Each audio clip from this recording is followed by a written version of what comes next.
This video is sponsored by Anoah Mother Care. Great stuff for great kids. Okay, so my full name is Abena Fosia Enyimayo Arthur. Enyimayo is Enyimayo Amense. I currently work in customer services, and I have a son, a very cheeky little boy called Kojo. He's 1 year old.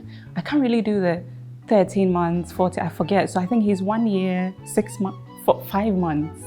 What a bad mother. I can't remember how old he is. So I think, my husband and I, we waited 4 years intentionally to have a baby. Reason being, he lives in the UK, and when I went to join him, I had to start from scratch and find a job. And then when I found a job, I wanted to sort of build a career around it a bit. And also, we wanted to be married for a while, you know, enjoy each other as a couple for a little bit before having a child. I mean, we knew a child would change things, not necessarily how much. So we wanted to do a bit, you know, go places, just sit and do nothing, you know, do things ad hoc for a while and build on our careers a bit. So we waited for 4 years, and I think November 2018, we said, okay, let's give it a shot, let's try. So we kind of went by the book, but nothing happened. And then December, we were coming to Ghana. So we're like, my younger sister was getting married, and we said, okay, let's throw caution to the wind, let's leave it. And then when we come back, we can try it. So I hope my mother is not going to watch this, but I think it's the holiday that I've had the most alcohol. Shh, don't tell my mom. So, and when we got back, so we came in December, went back in January, and I think I missed my period. And then I bought about 4 tests, I think, and I used all of them. And I said, I think I'm pregnant. And my husband said, well, what does it say? What does the thing say? He said, yeah, you are pregnant, but you know, you want to be sure. So I went to see a midwife, and she checked, and she said, well, what does the test say? And I said, well, according to the test, it says I'm pregnant. So they didn't check again. And then they said, well, we have to start the process. So that's how we found out. It wasn't anything dramatic because we were kind of expecting it, and yeah, we were kind of ready for it, which you never are, trust me. I was sleeping. I love to sleep. Anybody in my family will tell you, I can sleep on a rock, I can sleep in a club, I can sleep anywhere. And I think the night before we were watching series, it's just Netflix, no chilling, but Netflix. And then so I was dreaming that someone hit me, and it hit. So I think that sound part in my dream was also my water breaking, because my husband said he heard a sound, a popping sound. And then then there was water gushing. It wasn't gushing like in the movies. I think some people go through that, but it was a constant flow of water. And then, so if your water breaks, you have to go to the hospital for them to check if everything is okay. So I went. So that time I wasn't feeling anything. I was like, oh, this labor thing is so great. And then I went to the hospital, they checked, and they said, oh, the water is clear, the baby hasn't, because if the baby poos, then there's a problem. So they said it's fine. So I went home to labor. So they sent me back home. I think here they'll keep you in the hospital if your water breaks, but they sent me back home, and they said there's nothing to worry about. So so that was in the morning. We got home around 9 from the time my water broke to being in the hospital. And then it started like period pains, you know. I was like, this thing is amazing. Like, then knock on the door. Hey, about like 2 hours later, back to back. And like 2 p.m. I was like, oh, Jesus, kill me already. And the thing is, when it started being very painful, I threw up every single time. Now my yeah, ha ha ha, because it DromoBaby, like there's nothing to come out, but it's coming out. So around 2 p.m. I was like, oh, let me go back to the hospital because I just can't cope. So my husband drove me, and then when I went there, they gave me cocodamol, which is like a more advanced painkiller or something like that. And I thought, oh, by the time I get home, it will kick in. Nothing. I got home, more pain after pain, throwing up. And then so I labored till 8 p.m. Very long. So, the first time they checked how far I was in terms of centimeters, and they said 1 centimeter. I said, hey, all this time, I have to do 1, 2, 3, till 10. So I went home again the second time, and then I went to labor. But at 8 p.m., even my husband said, look, you are not coping at all. And he couldn't do anything because I needed him there. I needed to hold him because every 3 minutes or 5 minutes it would come. It took me 2 hours to get into the bath and actually get ready. I mean, I don't bath more than 7 minutes, but this time it took me 2 hours. And then we got to the hospital around 10 p.m. When the midwife saw me, she said, I have to admit you. So I think, well, it's their job, they know it. And then around 10:30, I was in a bed. And then they said, what painkillers do you want? I said, please, give me everything you have, I beg. And my husband said, but you said you didn't want epidural. I said, please, this is not the time or place to tell me what I want or I don't want. And they gave me gas and air. So gas and air, I don't think it really helps with the pain, but it kind of makes you a bit high. So after that, I realized all the nonsense I was saying when I was on that bed. At a point I was saying, so my husband actually filmed it.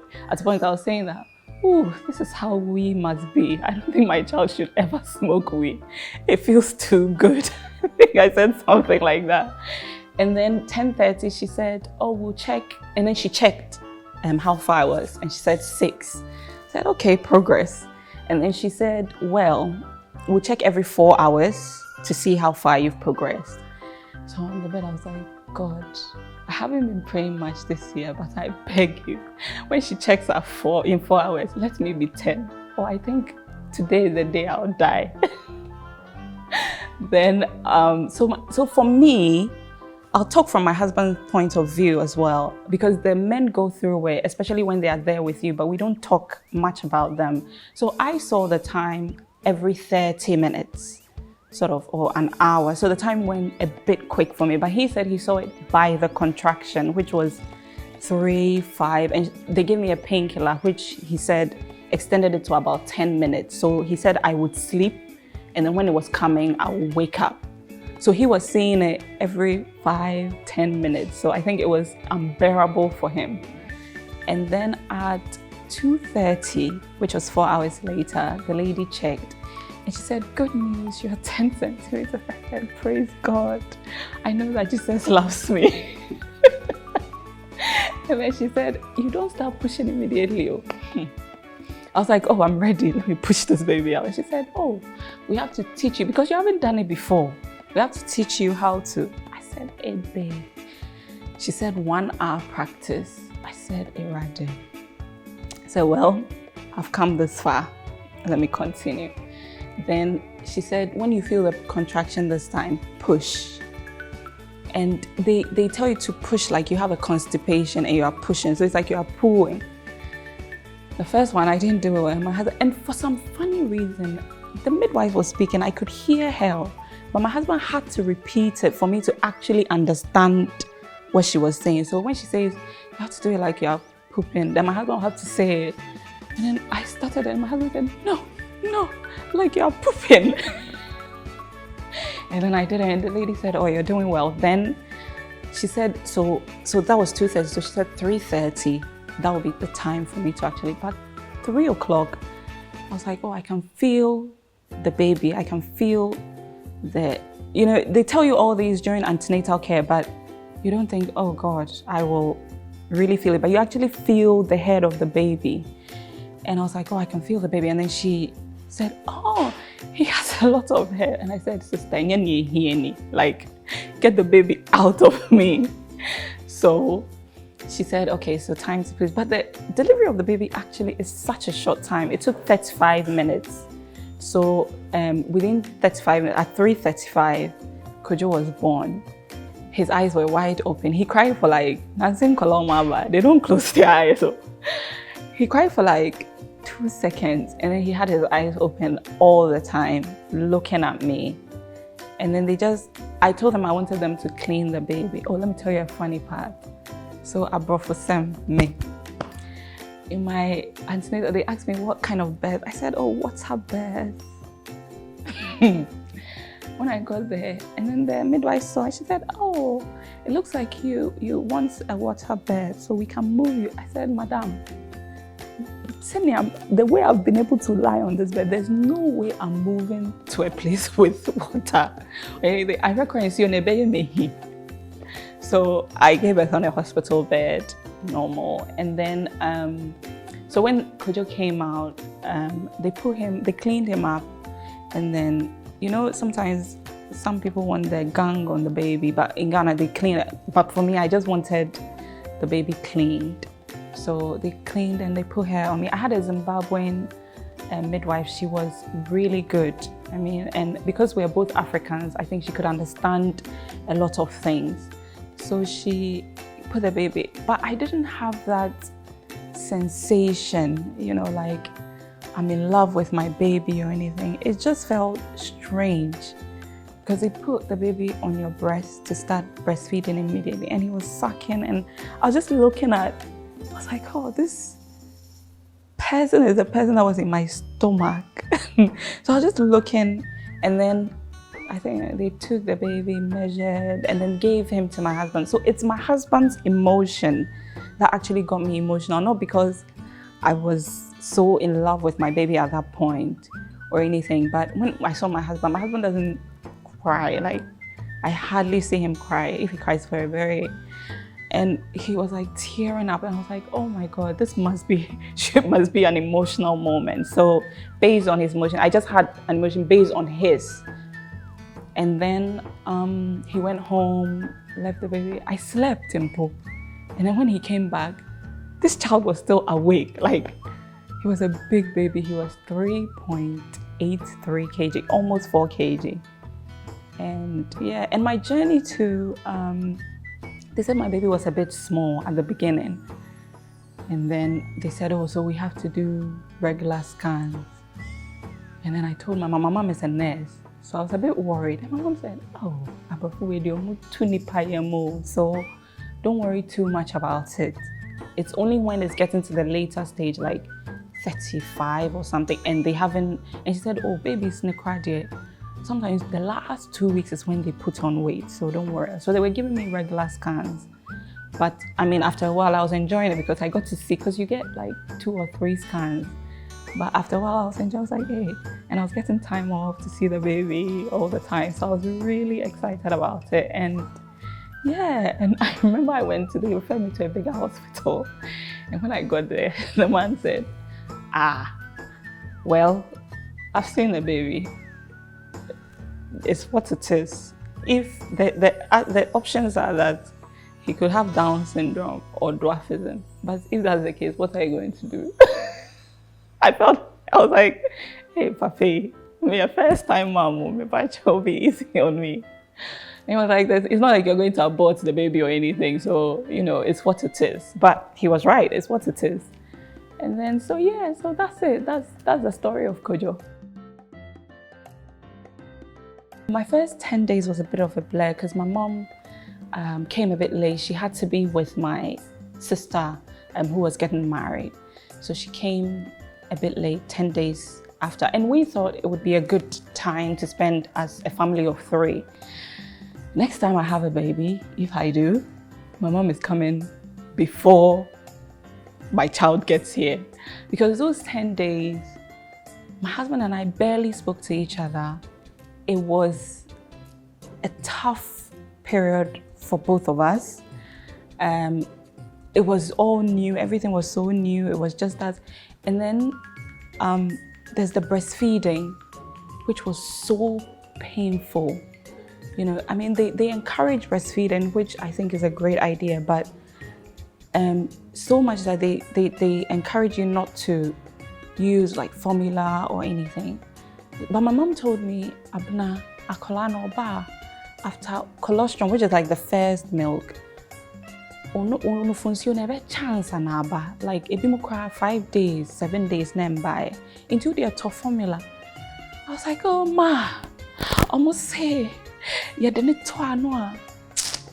Me feel it. Like third day, my husband just looked at me at 2 a.m. and said, Abena, akolana, come on, dinner. Feed him. And then he could see that I tensed up because my nipples were sore. And when they latch on, they really suck. And then he said, no, make a top formula. No matter what you say, make a top.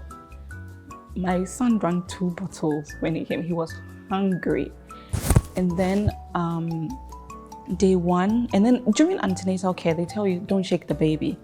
And I used to think, oh, that's a crazy thing to say. Like, who would shake their baby?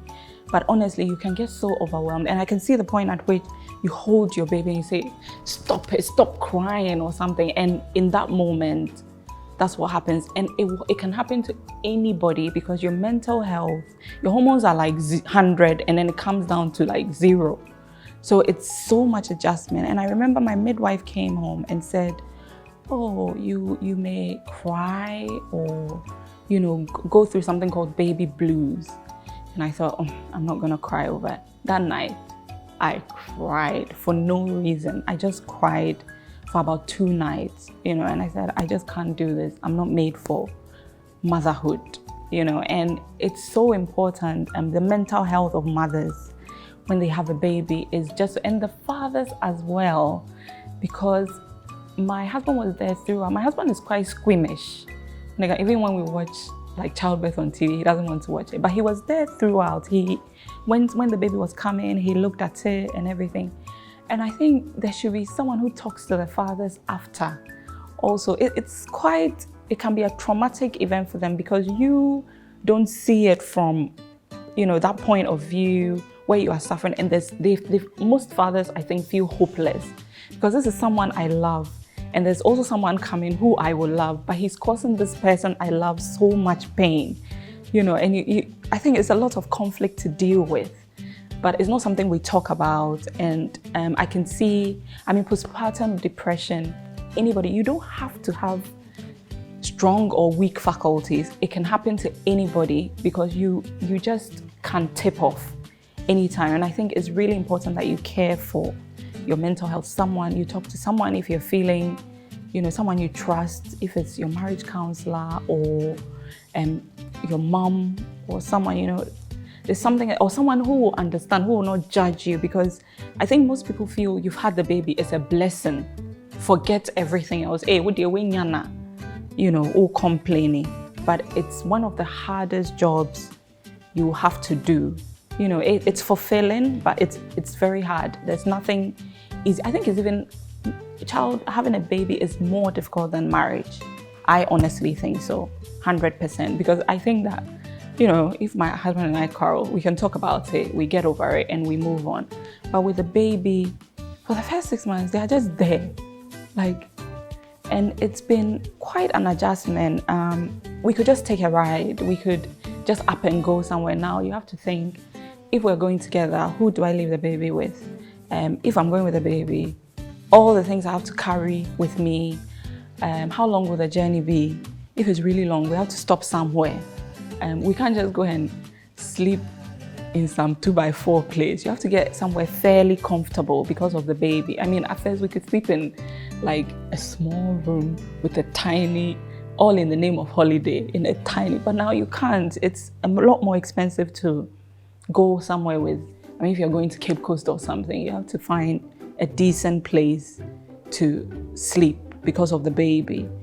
And then there's sterilizing and all those things that you have to do. So it's been quite an adjustment for me as well. I was working full-time. I'm now working part-time, which is quite a big change for me, because before I had the baby, I was like, oh, I'll be the career woman. I work full time, and I was working about a 2-hour journey to my workplace and 2 hours in, and I was doing it every day because it was, you know, I could do it. I was like, oh, when I go back to work, I kept saying when I go back to work, as soon as I had Kojo, I was like, I'm not going back because I have to find somewhere close and I can't go back full time. But thanks to COVID, everyone is working from home, so I still could maintain my job, which was great.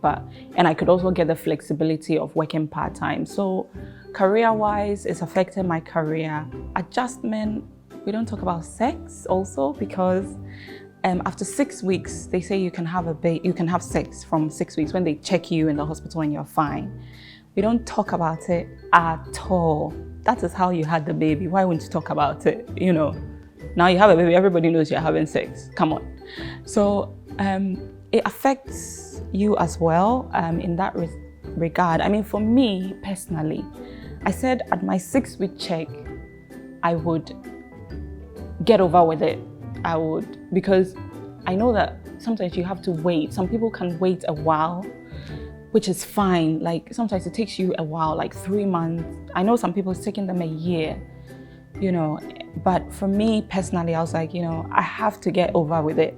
I had to relearn some things again.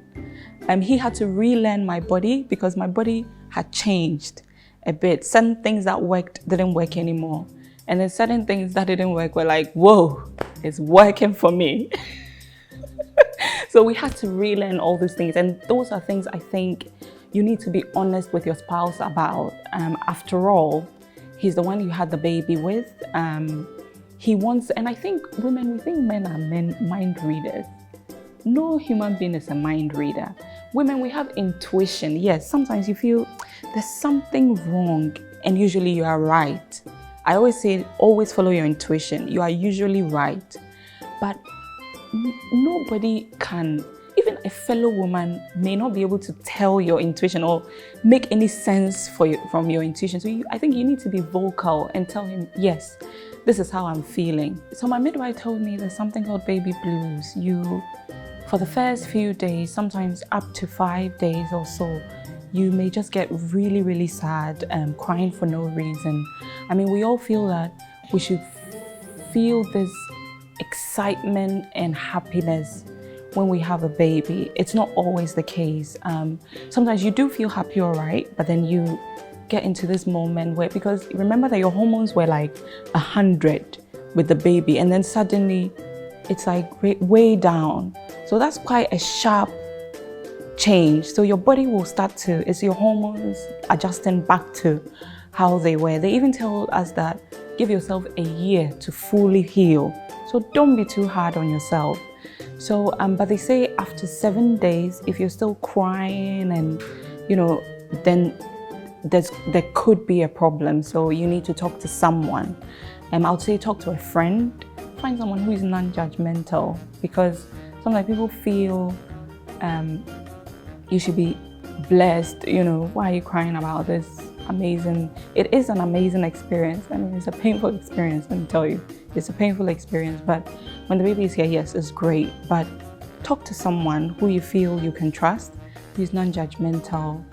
If you are like that with your marriage counselor, they tend to, you know, have been through a bit. If you're cool like that with your mom or your dad, I mean, I could talk to my dad about something like that and my mom about things like that. So if you can, then find someone, a sister, someone, and if you can afford it, a professional, because they tend to, you know, be able to assist. There are also people out there, I don't know specifics, but I'll look for the contacts and maybe give it to DromoBaby. But there are people who are just willing to talk to people like that. They won't charge you anything. They just want to talk to people like that. I wish I knew labor was this painful. I know it's not everyone. Some people feel like gentle period pains and then boom, the baby is here. But I wish I knew a bit more about labor. Our parents tend to tell us, or, oh, we've all been through it, you've also gone through it. The thing about it too, I can also understand because every labor is different. What I'll tell you was mine would be completely different from mine was similar to my mom's, but my younger sister's, God knows where she got it from. It was completely different from whoever we heard from. Sometimes I get so overwhelmed. There was one night I was so overwhelmed and my baby was crying and I was crying. And my husband just swooped in and he said, go and sleep. And then he calmed the baby down. And I mean, a lot of my friends say, hey, Abena, you know your bad time crying.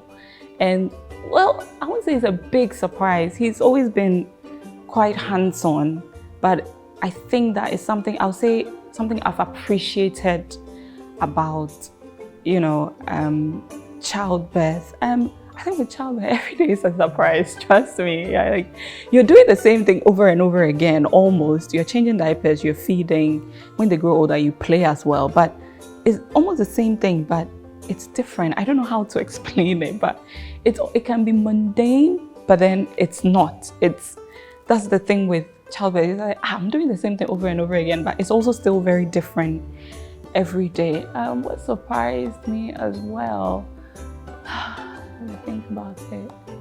Oh, that's not surprised, but it's something I like about having a baby, that I can deceive him at this stage. Or I can, let me not use the word deceive, I can outsmart him. Well, for now, but you know, if you want him to eat anything, you just say it's chicken and they will eat it. So, I mean, that's been quite, yeah, what else has surprised me? I would say everything is surprising. It's not, you kind of expect it, but it takes you by surprise. And also the major change it has on, you know, the family unit. You go to the hospital, actually, as at the time you haven't actually pushed the baby out, it's just the two of you. As soon as the baby out, you're coming home with a stranger. No, you don't know this person. I mean, yes, the baby has been in your belly, you've felt its kick and everything, but it's a complete stranger. They haven't seen you before, you haven't seen them before. You've only felt their presence. So it's also quite surprising that they recognize you as their mom, you know, quite early on, that this is the person I can depend on.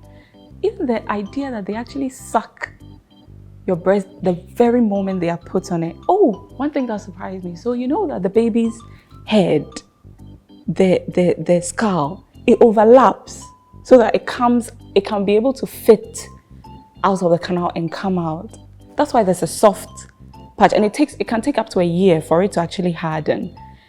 And when they told me, I was like, hey, like when they describe, I suggest that yes, you can't prepare for a baby, but read about it. It's just not for the fact that you want to necessarily prepare for it, but just how amazing science and God is. Like, just to read about the process. And every time I used to breastfeed my baby, like, you breastfeed, but I'll look at it, I said, hey, indeed, there's milk in here coming out and it's warm. I even tasted my breast milk. Just so, because I was like, isn't that nice? It's actually kind of sweet. It's like a diluted milk. I was like, like, this baby is sucking, and then milk is coming, like, you know, and they explain the process, like the milk ducts and everything. But they also, I believe in God, so I also place a lot of things, you know, I just think, like, you know, it's such a huge thing. It's not, I mean, everyone takes it for granted that you can breastfeed, and you know, so it's not everyone who can breastfeed or wants to breastfeed, and I think it's absolutely fine. You don't have to feel bad about it. It is your body and it is what is convenient for you. I mean, again, I hope my mom is not listening, but when my mom came, she was like, "Tunatare all the time." I was like, Mama, and it won't be convenient for me. I cannot iron. Atu is working full time. You know, I'm on maternity leave, but I can't iron it. I didn't iron his clothes. He's alive, he's okay. You know, you have to do something and trust yourself. Whatever you're doing is the best for your baby with the resources you have. And you would always do the best for your baby. You will make mistakes, but it's okay. You know, we are not going to make grave mistakes that will kill our babies. No, we'll always want to do the best for them. So trust your own. Sometimes when they advise me, I say, okay, so I'll go to my house. and I'll do what I want. I was brought up a certain way. I was brought up in Ghana by Ghanaian parents. My mom is rather conservative. My dad is very liberal. So I had the extreme ends. I mean, I can talk to my dad about sex, but with my mom, you can't really talk about it. So whether I like it or not, some of my upbringing will go into Kojo. Like, for example, we are bringing up Kojo outside the country because that's where we live. For example, things like if you tell an adult you're silly is not an insult in truth, but Kojo cannot come and tell an adult here you are silly. Like, it won't happen in my home, like things like that. So I have to teach him both, give him best of both worlds. So it will have some sort of influence on how I bring him up.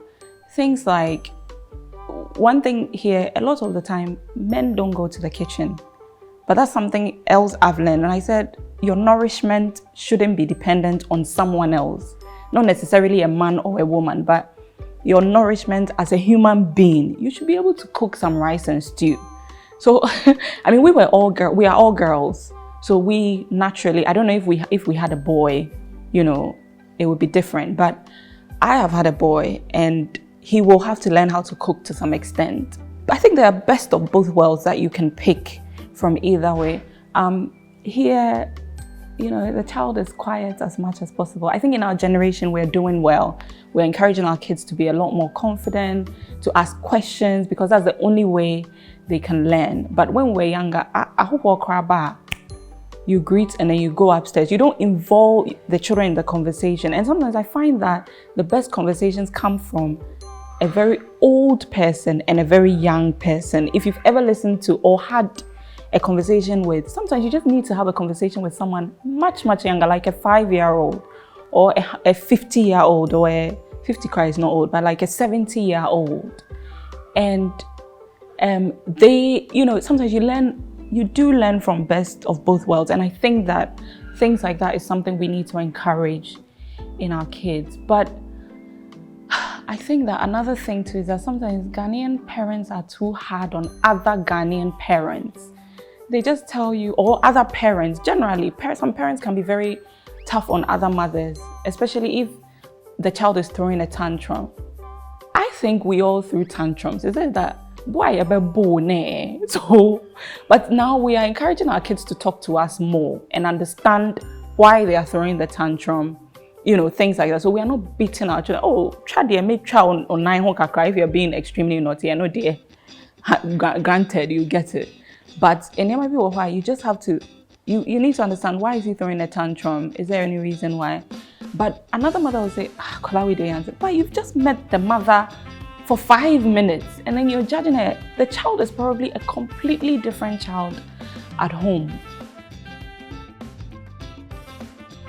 Okay, so as in the future, I mean, we take it as it comes along. My husband and I, we are big planners. We do plan quite a bit, but with COVID, a lot of things are put on hold.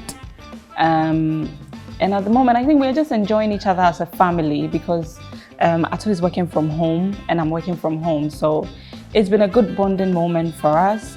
It's really strengthened our relationship as a family, as a couple, as parents as well. So right now, I think we just, in terms of parenthood, of course, we soldier on, we move. Because in Kolano, they will not stay the same. They keep growing. I mean, within weeks, they've changed and they become different people. And I think, honestly, we are winging it. That's the word. We're winging it. We are all winging it. And, you know, you take it as it comes and then you make things up as you go along. They won't know you're making it up. Just make it up as you go along. And there's so many resources out there as well.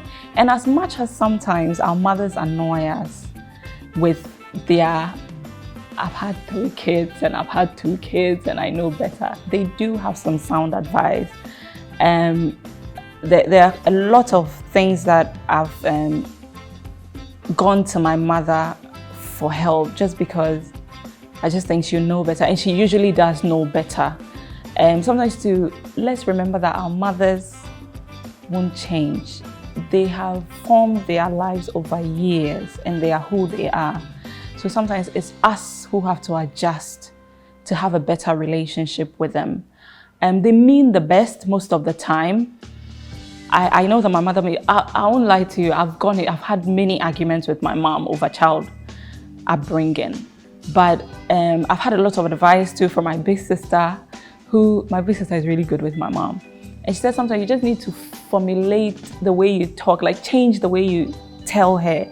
For example, my mom would say, and now ma kolani duane, mani duane, on didi, or and then my sister would say, just tell my mom that, oh ma, me dear me say me, we yo. Try. Let her try. When she tries and she sees, sometimes you do that, my mom will try and say, hey, ubani dio, no. She will never talk about it again. Like sometimes it's just the way you go about it. And sometimes yes, but you have to find your way around it, because our mothers, as much as possible, they mean well for us. And you know that our mothers, they will never apologize. The only way they'll apologize is, oh, I could talk about Bioberry, like, and I could jam wa hair. Hey, and I'll be bolding na the onka sorry. So there are ways that, and I think for the future, that's what I've learned to, the relationship with my mom, handling the relationship with my mom better. It wasn't great at the beginning because, I have a good relationship with my mom, but we had a bit of a tiff when I had Kojo because I thought I knew, she thought she knew, and then there was a bit of a clash sometimes. But I'm learning, she's also learning. Actually, my mom is quite good with changing a bit. So she would say, sometimes she'll ask me, "Me person me way, are you okay with you?" So I'll say I'm lucky in that regard. So that those are the things that I've picked up for my future. Yes. So for me, the challenging part, I've never raised a child before. It's new. So the whole thing in itself is challenging. I'm sure even many parents will tell you, your parents will tell you, you were all, if you have more than one sibling, if you're not the only child, your mom will say you were all different. You did different things. So I'm sure even if you have a second and a third, they will also have their challenges because it's not a one size fits all for the children. Even twins can be extremely different, are always extremely different. So I think the most challenging part is I've not done it before. I'm taking it one day at a time. Like sometimes you think you figured it out and then my son will tell you, you haven't. Hey, mama, I'm bringing this to you. And you have to start all over again. We with Kojo, we've tried to have a routine around him, which works for us. It won't always work for everybody. But even that is always thrown out of caution. So you have to be flexible, because there was this day, I bake and in my spare time, and my friend wanted a cake, and I know that Kojo will sleep at this time. So Kojo has a time frame he will have his nap that day. And when he was younger, he would sleep 45 minutes, an hour, then he's up. So I was like, oh, within an hour, no, sorry, near. That day, Kojo slept for 2.5 hours. I was like, hey, of all days. And then there are times you are out, what dress is shepe? Then he'll throw up on you. And now what dress you no shepe? Then he'll poop all over. Like, you have to be, it's challenging. The whole thing in itself is challenging. And I always tell people, don't be too hard on yourself. It is really okay not to feel like you want to be a mom on certain days. You feel like that every day as a mom. Sometimes you feel like that more than once a day. And I think it's okay for you to feel that way, because it is a very, very challenging thing. Yes, it's got its great moments. When they are old enough and they come and kiss you and they hug you, when they are asleep, they are angels. You're like, oh, I love this human being. Let him open his eyes. He's like, Masa baby. But the whole thing itself is quite challenging. Be if you need to make some adjustments just so you have a breather, if you need to leave him with someone. I mean, I know that a lot of people are working and they feel bad about leaving the baby with a help or something like this. But if you feel your help is great, don't feel too guilty. At that point, that is the best you can do, or you have to leave him with your mom, or you come back and he is asleep. You can always make it up during the weekends or when. So don't be too hard. You are doing the best you can for them. But you also have to, babies are not free. I mean, they are not cheap. Let me put it that way. They are not cheap at all. So yeah, that's the thing. That's the challenge. It's not even about my child. The parts I appreciate and the parts that are rewarding is my mother and my husband. It's not really about Kojo. I have, like, my mom always used to say, if you don't appreciate your mother, any you pay for. Like, I just have seen my mother in a whole different light. She had 3 girls, and there were points in time when my father was traveled for quite a period of time because of his job. And I remember my mom said there was once I had pneumonia, one of my siblings had malaria, and the other was sick with something else. And she had to work as well. So I don't know how she managed it. I mean, she managed it somehow. We are still here. And I've just come to appreciate my mother so much. Yes, we will have our conflicts and we always will. But now I'm like, Mama, in fact, meaning how are we in? Because I'm gonna cry, And I've also come to really appreciate my husband. We don't talk about, he's just been amazing. He is amazing. Like, maybe I'm sounding a bit cheesy, but he's been brilliant. Like, he's doing as much as I'm doing. He's not saying that your bedjuma or something. He's doing as much as I'm doing. There are things, everyone has their strong points. I mean, at the beginning, he was afraid of bathing a tiny baby. Totally understandable. But now my husband does bedtime, he does bath time, he does the reading. He's brilliant. He's really good with him. And he's really, when they say he's your rock, and he really is. It's so cliche. Oh, I can hear myself sounding so cliche, but he really is. Like, there are times when I'm just tired. Some weekends, my husband won't let me touch Kojo. Like, I can sleep in, relax, wake up when I want, and it's just something that I really, really, really, really, really want to appreciate him for. Because people even tell me, hey, your husband does well, and I always say, but it's his son too, but I really appreciate what he does. And I think those are the parts that motherhood has really highlighted for me. My mother and my husband. And of course, Kojo is a cheeky little boy. He is so funny. And sometimes I see myself in it. Like, he does certain things. Like, he insists on things. And my mother will say, and so I'm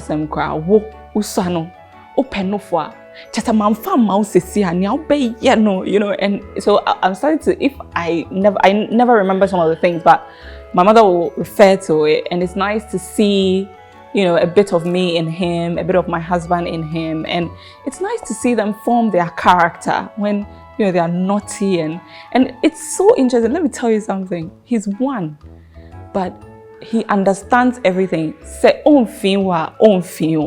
but your children, they understand from a very early age when they've done something wrong. Like, they know. It's just that sometimes they pretend they don't know, but they really know. Into Kojo, I've never baby talked to him. Menene kasa, like, say, even when he was a tiny baby. But as a tiny baby, you just talk about your day and then you repeat it. But now, like, menene bon komo, or sometimes he babbles and then I'll say something back. But like, meka se kofa baby bra, obekwa kofa aba, onfa onfime.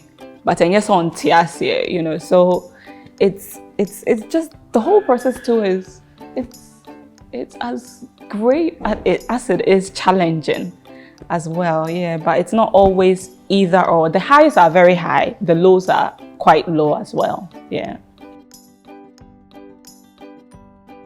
So I was saying, be kind to yourself. You're doing an amazing job. You're an amazing mom, and you're an amazing dad. You're doing a brilliant job, and you're doing the best for your children with whatever resources you have. So be kind, and then be kind to other parents too, and also parents, be kind to each other, because I mean, sometimes if a child is throwing a tantrum and you can't help, COVID and all, so it's a bit funny, but I mean, pre-COVID, post-COVID, hopefully, if there's any way you can help.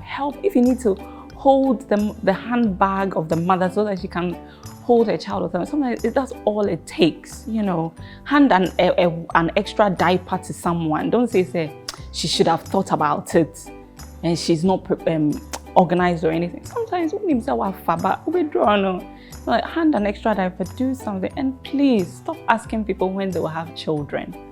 Or some people don't want to have any children at all, and that's their decision.